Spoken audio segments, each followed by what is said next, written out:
Hey guys, कैसे हो आप सभी। लास्ट टॉपिक हमारा क्या था? प्रशस्तीज यानी इंस्क्रिप्शंस। इंस्क्रिप्शंस हम लोगों का हो गया है ये वाला टॉपिक। अब नेक्स्ट जो टॉपिक है वो है हमारा राइटिंग्स। मतलब नेक्स्ट टॉपिक इंस्क्रिप्शंस ही है, ठीक है। यानी नॉन लिटरेरी सोर्सेज का भी हम कर रहे हैं, ठीक है। उसको आगे, इससे आगे बढ़ने से पहले हम एक चीज़ बता दूँ। अगर आप लोगों ने चैनल को सब्सक्राइब नहीं किया है तो प्लीज़ सब्सक्राइब कर लो। अगर आप चाहो तो ज्वाइन करना तो कर लो, क्योंकि इस पे कुछ वीडियोस आएंगी हमारी मेंबर्स के लिए, ठीक है। और आप मेंबरशिप ले सकते हो, ज़्यादा महंगी नहीं है और अफोर्डेबल प्राइस ही है, जो कि आप जैसे लोग, हम जैसे लोग उसको अफोर्ड कर सकें, ठीक है। क्योंकि मैं भी इतनी मेहनत कर रहा हूँ तो मुझे भी तो लाइक समथिंग लाइक, समझ रहे हो। चलो ठीक है, समझ गए होगे। लाइक करो, कमेंट शेयर करो, सब्सक्राइब कर देना, ध्यान से ज्वाइन कर सकते हो, कर लो। और टेलीग्राम चैनल भी ज्वाइन कर सकते हो इफ़ यू वांट, ठीक है। अब हम आते हैं, यहाँ पे इंस्क्रिप्शन की बात कर रहे थे। इंस्क्रिप्शन की बात कर रहे थे। इंस्क्रिप्शन में हम क्या बात कर रहे थे? देखो थोड़ा सा यहाँ पे लाइक प्रिंट पीछे वाले का भी आ रहा है थोड़ा थोड़ा, तो मैं आपको बताते जाऊँगा, रीडिंग में लगाता जाऊँगा जो जो आपको समझ में ना आए। Writings engraved on the hard surface such as stone and metal like copper, which usually record some achievements, ideas, royal orders and decisions, help in understanding different religion and administrative policies of that era।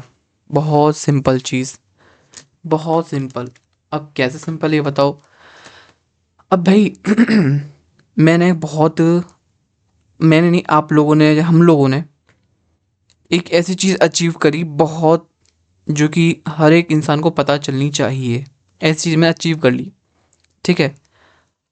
और अभी हमारे पास कोई ना social media है, ना newspaper है, any type of social media वगैरह कुछ भी नहीं है, ना हमारे पास ऐसे पेपर्स लिखने के लिए है ना, न हमारे पास पेन्स हैं, ऐसा कुछ भी नहीं है। आप ऐसे सोचो, आपने उस टाइम आपने बहुत बड़ी जंग जीती है, ठीक है। तो आपके गुणगान कहाँ पे गाए जाएंगे? पत्थरों पे, मेटल्स पे, ठीक है। वहाँ पे आपके जो भी आपका नाम रहेगा, सुरेश, रमेश, आकाश, विनोद, जो भी, उन उस चीज़ पे, यानी उन मेटल और स्टोन पे आपका जिक्र होगा कि भाई ये इंसान ऐसा था, इसने ये जंग जीती थी और ये ऐसा था इंसान। और बढ़ाई होगी, तुम्हारी अचीवमेंट ही होगी, अचीवमेंट के बारे में बताया जाएगा, तुम्हारी जो पॉलिसीज़ हैं। यानी तुम्हारी ही बात नहीं चल रही यहाँ पे, रॉयल ऑर्डर्स यानी जो किंग के जो भी काम करता था। क्योंकि आज की न्यूज़ क्या बनती है, अगर मोदी जी ने राम जी पे जल चढ़ाया तो वो न्यूज़ बन जाएगी, अगर आपने चढ़ाया तो वो न्यूज़ थोड़ी बन जाएगी। तो वही चीज़ उस टाइम पे जो किंग हुआ करते थे, जो भी चीज़ किया करते थे, वो एक तरीके की न्यूज़ बन जाती थी। तो उन सब चीज़ को कहाँ पे लिखा जाता था? हार्ड सरफेस पे, स्टोन या फिर मेटल पे, समझ गए। उनमें रिकॉर्ड कैसे कैसे हुआ करते थे? उनके अचीवमेंट, राजाओं के अचीवमेंट्स, उनके आइडियाज़, ठीक है। रॉयल ऑर्डर्स, डिसीजंस उनके, जो कि उनको मदद करते हैं क्या समझने में, डिफरेंट रिलीजन्स और उनकी administrative policy of that era, ठीक है। और एग्जाम्पल के तौर पे देखें, मिसाल के तौर पे जाने, inscriptions detailing state policy issued by Emperor Ashoka and the inscriptions recording the land grants by Satavahanas, ठीक है। जैसे कि इंस्क्रिप्शन जो कि हमें बताते स्टेट पॉलिसी के बारे में है, जो कि किसने लिखा था? अशोका ने, अशोक एम्परर ने लिखा था, मौर्य डायनेस्टी के, ठीक है। और inscription recording the land grants by Satavahanas, king of Deccan, जो कि सतवाहना कौन थे? किंग ऑफ डेक्कन, इन्होंने भी किया था, ठीक है। इंस्क्रिप्शन स्टेट पॉलिसी जो बताता है वो बताता है एम्पर अशोका के। और इंस्क्रिप्शन रिकॉर्डिंग लैंड ग्रांट्स जो दिखाते हैं, लैंड ग्रांट्स वो दिखाते हैं मैं सतवाहनास। स्टेट पॉलिसी कौन दिखाता है? अशोका। और लैंड ग्रांट्स कौन दिखाता है? सतवाहनास। समझ गए? आई होप समझ ही गए होगे। फॉरेन अकाउंट्स, ये फॉरेन अकाउंट्स भी हमारे किस में आते हैं? नॉन लिटरेरी सोर्सेज में। अभी फॉरेन अकाउंट्स क्या है, कैसी चीज़ होती है, चलो समझते हैं। लेकिन इसको तो हम लिखते हैं ना। बेसिकली मैं बताने वाला हूँ कि जो हमारे फॉरेन अकाउंट्स होते हैं ये हमारे लिटरेरी सोर्सेज ही होते हैं। इसमें मिसप्रिंट हो गया है बुक में, ठीक है। तो इसको ज़्यादा माइंड मत करना, ठीक है? आपको इतना तो पता ही होगा ये लिटरेरी सोर्सेज होते हैं। मैंने कल वाली वीडियो में बोल रहा था, यानी जो लास्ट वीडियो थी उसमें भी बोल रहा था मैं, ये लिटरेरी सोर्सेज में आते हैं, ठीक है? अच्छा देखो, लिटरेचर क्या होती है? लिटरेचर वही तो होती है जो लिखी हुई होती है ना? सिर्फ हमारे इसमें नॉन लिटरेरी में कॉइन्स, मॉन्यूमेंट्स, आर्कियोलॉजिकल सोर्सेज ही आते हैं मोस्टली, ठीक है? और उसके जैसे रिलेटेड चीज़ें आती हैं, यानी जो लिखी नहीं होती हैं, ठीक? फॉरेन अकाउंट्स हम पढ़ते हैं, indigenous literature can be supplemented bye foreign accounts. जो हमारा इंडिया का जो लिटरेचर है उसको हम समझ सकते हैं फॉरेन अकाउंट्स के थ्रू भी। इंडिया में आए ग्रीक, चाइनीज़ और रोमन विजिटर्स ईदर एज कोई कोई ट्रेवलर बन के आया, तो कोई रिलीजियस कन्वर्टर्स बन के आए, जैसे भिक्षु आ रहे थे, बुद्धिस्ट भिक्षु, and left behind a rich account of our historical past, और छोड़ गए यहीं पे अपने अपने नहीं, हमारा एक historical past. Some of the notable among them were, कुछ ऐसे महान लोग आए जो थे ग्रीक एम्बेसडर, जो कि कब आए? मुगल मुगल मौर्यन में थोड़ा कन्फ्यूजन नहीं होना, क्योंकि अभी हम मुगल्स पढ़ रहे हैं तो बार बार मौर्यन को भी मुगल से निकल रहा है बार बार मुँह से, ठीक है? इतना तो डिफरेंस होना ही चाहिए, वो एंशियंट के और वो मॉडर्न के हैं, मेडिवल के, सॉरी। ग्रीक एम्बेसडर थे जो मेगास्थनीज, उन्होंने बुक लिखी थी इंडिका, और जो प्रोवाइड करती है valuable information about the modern society and administration, ठीक है? इसके अलावा हम देखें the Periplus of Erythraean Sea and Ptolemy's geography, जो दोनों बुक हैं वो लिखी गई ग्रीक में, और ये देती हैं valuable information about the ports and commodities of trade between India and Roman Empire, ठीक है? फाहिन, यानी जो हमारे फाइन यानी नहीं, फाइन या फिर फाशियान, ये एक बुद्धिस्ट ट्रेवलर्स थे जो कि छोड़ गए detail account, vivid account of the age of the Guptas, Guptas की एज में आए थे, ठीक है? इसके अलावा सुंग सैन ह्यूंग सैंग, अ बुद्धिस्ट पिलग्रिम, जो कि भिक्षु होते हैं ना, बुद्धिस्ट भिक्षु, इंडिया में आए थे और दी थी उन्होंने detailed details of India under the reason reign of Harshvardhan, Harshvardhan की टाइम पीरियड पे आए थे, and the glory of the Nalanda university, इसके बारे में भी उन्होंने जिक्र किया है। अब लिटरेरी सोर्सेज में क्या क्या आता है? लिटरेरी सोर्सेज में क्या क्या आता है? रिलीजियस लिटरेचर आते हैं इसमें हमारे, ठीक है? कौन कौन से? जैसे कि Vedas, Upanishads, Upanishads, epics of Mahabharata and Ramayana, ठीक है? और बोल सकते हैं बुद्धिस्ट रिलीजियस टेक्स्ट्स, सूत्रास, ठीक है? और जैन रिलीजियस टेक्स्ट्स, है ना? अब देखते हैं आगे आगे।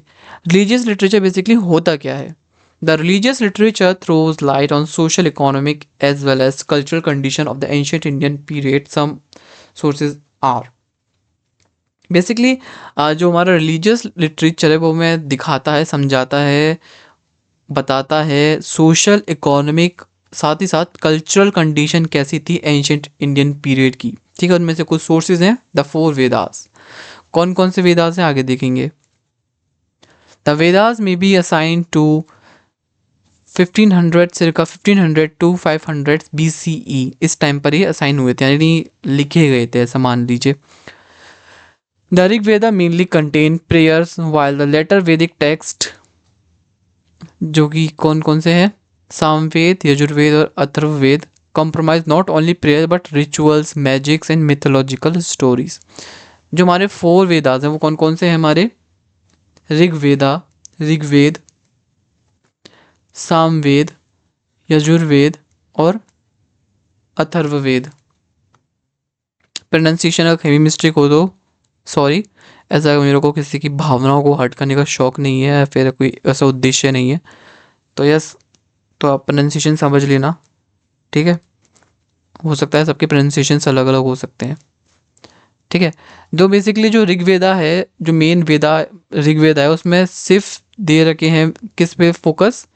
प्रेयर्स पे, जबकि जो लेटर वैदिक टेक्स्ट हैं जैसे कि सामवेद, यजुर्वेद और अथर्ववेद, उसमें कॉम्प्रोमाइज़ नॉट ओनली प्रेयर्स, सिर्फ इसमें प्रेयर्स ही नहीं बल्कि इसमें रिचुअल्स भी हैं, मैजिक भी है, ब्लैक मैजिक, मैजिक कैसा भी हो सकता है, white magic, black magic, pure magic, कैसा भी मैजिक हो सकता है।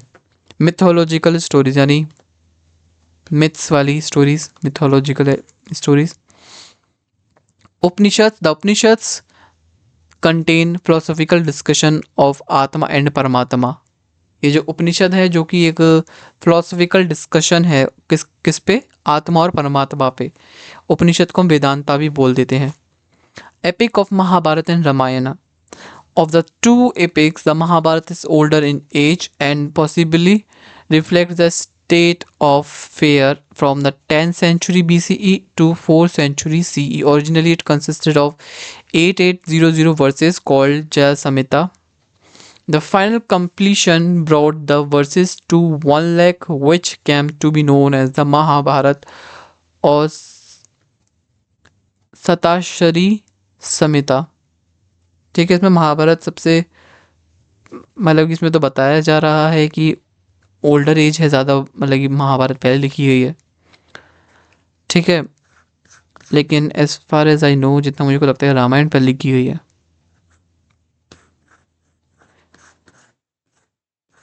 चलो उसको पे बहस नहीं करते हैं किस कौन जल्दी कौन लेट लिखा है, कौन पहले कौन बाद में, लेकिन लिखा है इसमें ये है। ठीक है, the Ramayan originally consisted of 12,000 verses which were later raise to 24,000। देखो पहले जो हमारा रामायण पहले कितने थे, 12,000 वर्सेस थे, अब वो बढ़ के कितने हो गए, 24,000, यानी 12,000 और बढ़ गए। This epic also has didactic proportion which were added later. इसके अलावा सूत्रास, धर्म सूत्र वैसे बोलता ना, वैसे वाले सूत्रास। सूत्रास कंटेन्स, माइट भी इधर से विजिबल ना हो लेकिन आपको समझ में, तो मैं बोल रहा हूँ उसको समझ लो। Sutras contain rituals literature such as Shrauta sutra, एक सेकेंड, स्रष्टा सूत्रास, ठीक है, which include sacrifices, royal coronation and Griha sutra, जो कि दिखाता है हमें domestic rituals like birth, naming, marriage और फ्यूनरल जैसी चीज़ें। ठीक है, एक सेकेंड। हाँ, तो इसके बाद क्या है, Buddhist religious texts. The early Buddhist text were written in Pali language. ये पाली है, पाली लैंग्वेज, यहाँ पे साफ साफ दिख रहा होगा पाली लैंग्वेज लिख रहा है, PALI, पाली लैंग्वेज। ठीक है, मैं और ज़्यादा उसको काटा पीटी कर रहा हूँ, जैसे ये लैंग्वेज लिख रहा है Pali language, and are commonly known as Tripitaka. क्या बोलते हैं इसको, त्रिपिटिका, यहाँ पे लिख लेते हैं त्रिपिटिका।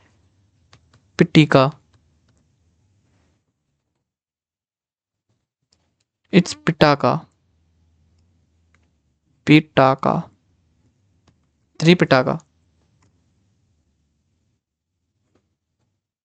जिसका मतलब होता है हमारा three baskets, basket, sorry basket नहीं, baskets, three basket, three baskets. Sutta Pitaka, विनय पिटाका और अभिधम्मा पिटाका, ये 3 पिटाकास होते हैं। These texts throw invaluable light on the social and economic condition of that era. They also make, मतलब कि ये जो हमारे टेक्स्ट हैं ये हमें बताते हैं सोशल और इकोनॉमिक कंडीशन किस टाइम की, उस टाइम की जिस टाइम पे ये लिखा गया था।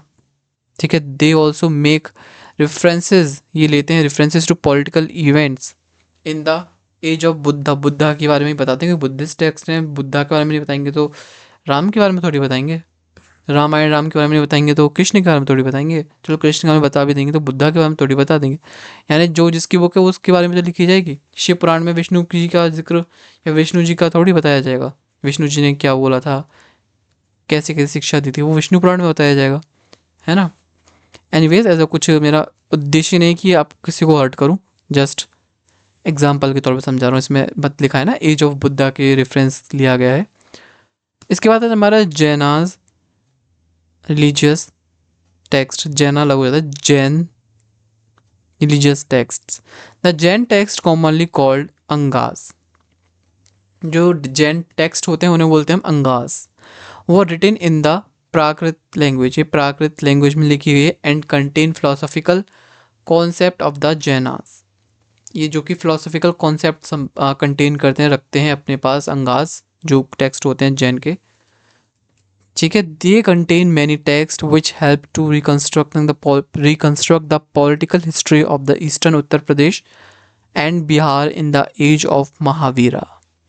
ये जो महावीरा थे उनके टाइम पे Uttar Pradesh, eastern Uttar Pradesh, in fact eastern Uttar Pradesh और बिहार की बारे में, उसके पॉलिटिकल हिस्ट्री के बारे में बताते हैं। The Jain text refers repeatedly to the trade and traders. Jain text बार बार दोहराते हैं ट्रेड और ट्रेडर्स के बारे में, है ना। और गाइस एक चीज़ बताना है कि ये ऐसा सच होता है फिर नहीं, मुझे नहीं पता, मैंने एक चीज़ ये सुनी है, इट माइट बी मिथ और इट माइट बी ट्रुथ। आप मेरे को बताना। इसमें ये सुना है कि जैन लोग होते हैं बहुत ज़्यादा रिच होते हैं, इज इट ट्रू और इज इट मिथ? अच्छा, कमेंट कर देना। Secular literature, there is also a large body of secular literature such as law book, Dharmashastra. Guys एक चीज़ बता दूं, धर्म और रिलीजन में बहुत फ़र्क होता है, ठीक है। धर्म और रिलीजन में बहुत ज़्यादा फ़र्क होता है। अब क्या फ़र्क होता है आप मेरे को बताना ये चीज़।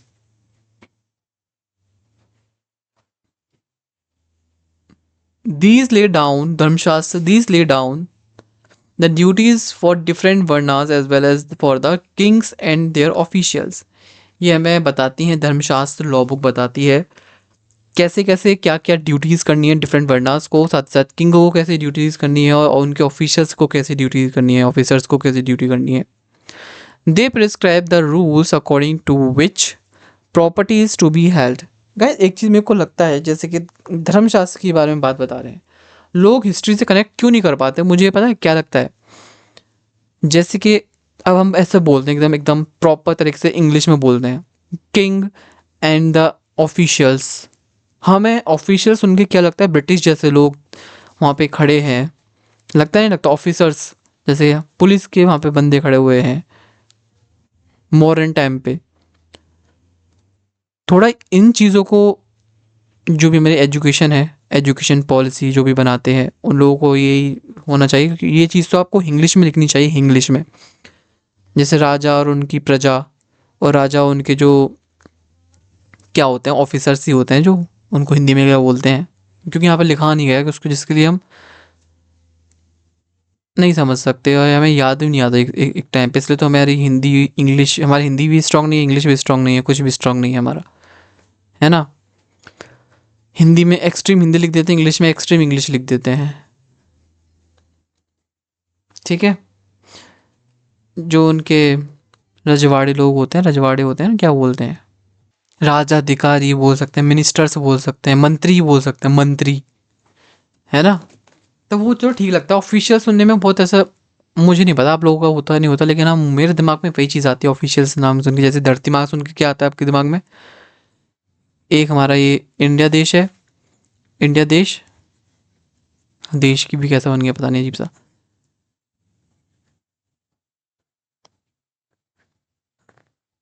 देश, उस पे एक लेडी खड़ी है हाथ में फ्लैग लेके,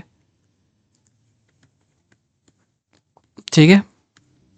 ऐसे जो इमेजिनेशन बनती है ऐसी नहीं, इससे थोड़ी सुंदर वैसे ही चीज़ होती है। जैसे कि हम ऑफिशियल्स को सुन के ऐसा सोचते हैं, ऐसा होता है, bureaucrats. Anyways, it might be, ये मेरे साथ ही होता हो, पता नहीं आपके साथ होता नहीं होता। चलो छोड़ो, अपने आप इस पे बात आते हैं, इस पेज को कंप्लीट करते हैं, स्टोन एज तक बेसिकली कंप्लीट करते हैं। Prehistory period in India, इसके नेक्स्ट पेज, ठीक है। They prescribe the rules according to which property is to be held, sold और इनहेरिटेड। इसमें बताते हैं कि कैसे हम प्रॉपर्टी को संभाल सकते हैं, कैसे उसको रख सकते हैं, कैसे उसको बेच सकते हैं, उसको कैसे आगे बढ़ा सकते हैं, आगे दे सकते हैं, अपने बच्चों को इनहेरिट दे सकते हैं, ठीक है। They also prescribe punishments for person guilty of theft, murder. और उनके लिए पनिशमेंट भी है, जैसे कि किसी ने चोरी करी है, मर्डर किया, और फिर ऐसी चीज़ें करी हैं, जो फिर गिल्टी है, वो दोषी है जो। अर्थशास्त्र यानी Arthashastra of Kautilya reflects the state of society and the economy in the age of the Maurya. Arthashastra किसने लिखी थी? कौटिल्य ने लिखी थी, चाणक्य जी ने लिखी थी। विष्णुगुप्त भी उनका नाम है ना, दूसरा विष्णु, तीसरा सॉरी विष्णुगुप्त, पता नहीं कितने नाम है उनके, मुझे तो खुद नहीं याद होते। कौटिल्य, चाणक्य, ये मोस्टली दो नाम ही प्रेफर करते हैं। विष्णुगुप्त भी कोई कोई बोलता है, बट दो ही नाम है। ये बताते हैं हमारी सोसाइटी और इकोनॉमी के बारे में, किसकी? मौर्यंस के। Literary work of Kalidasa, the work of the great poet Kalidasa compromises kavyas, यानी जो पोएम्स होती हैं, ड्रामाज, ठीक है। The most important being Abhijnanashakuntalam. What is this? Pronunciation mistake हो रहा है। It's something Kuntalam, it's a कुंतलम।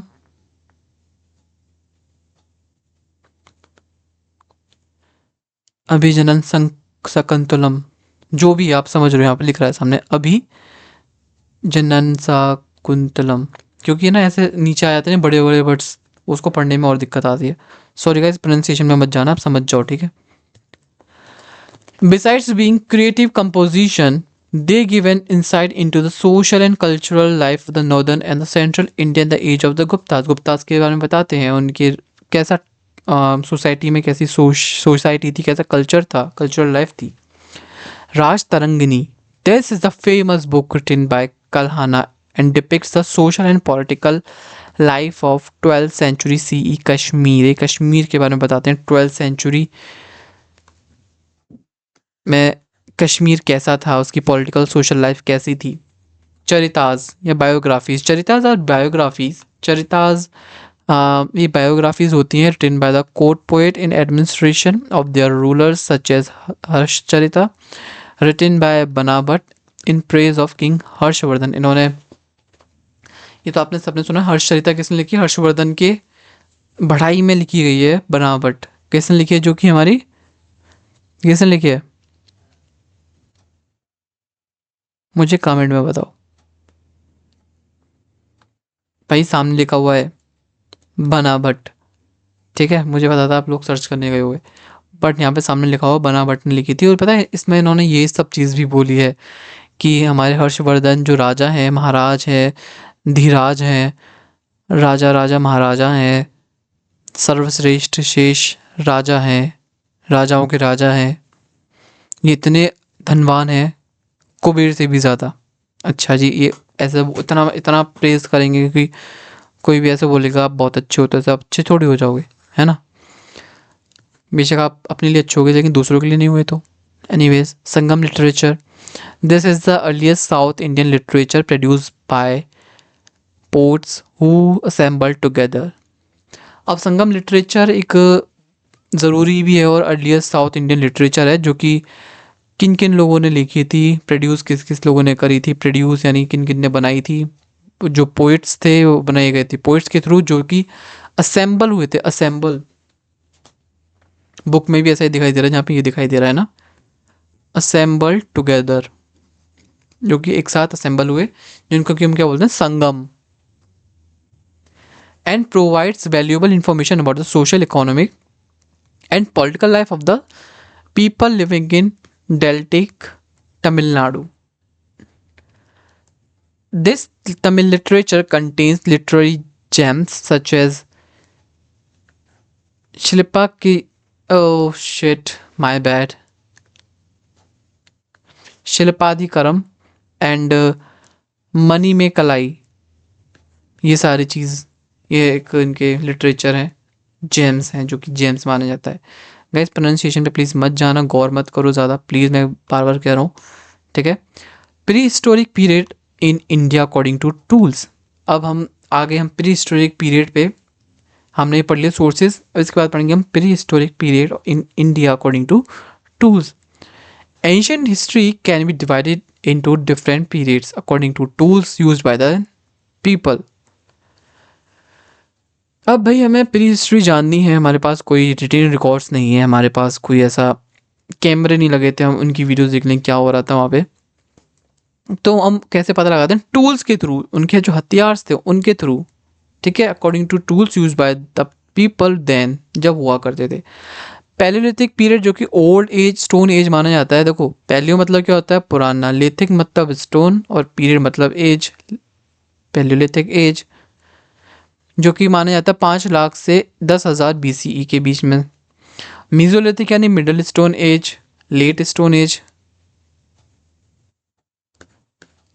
अच्छा इसको लेट बोलते हैं, इसको मिडिल भी बोलते हैं, जो कि माना जाता है 10,000 से 6,000 BCE। न्यूलिथिक यानी न्यू स्टोन एज, ठीक है, जो कि 6,000 से 1,000 BC है। चालकोलिथिक एज जो कि स्टोन कॉपर एज इसमें देखे गए है ना, 3,000 BCE से 500 BCE। आयरन एज 1500 से 200 BCE, ये इसका टाइम पीरियड होता है। अब हम नेक्स्ट वीडियो में देखेंगे स्टोन एज, स्टोन एज के बारे में पढ़ेंगे हर चीज़। तो जब तक के लिए thank you so much for watching this video. Do like comment share and subscribe. आप चाहो तो यूट्यूब चैनल को ज्वाइन कर सकते हो, ठीक है, और लाइक करो, कमेंट करो, शेयर करो अपने दोस्त के साथ। और क्या कर सकते हो, चैनल को शेयर करो, जितना हो सके उतना करो, ज्वाइन कर लो, कुछ वीडियोस उस पर भी आएंगी।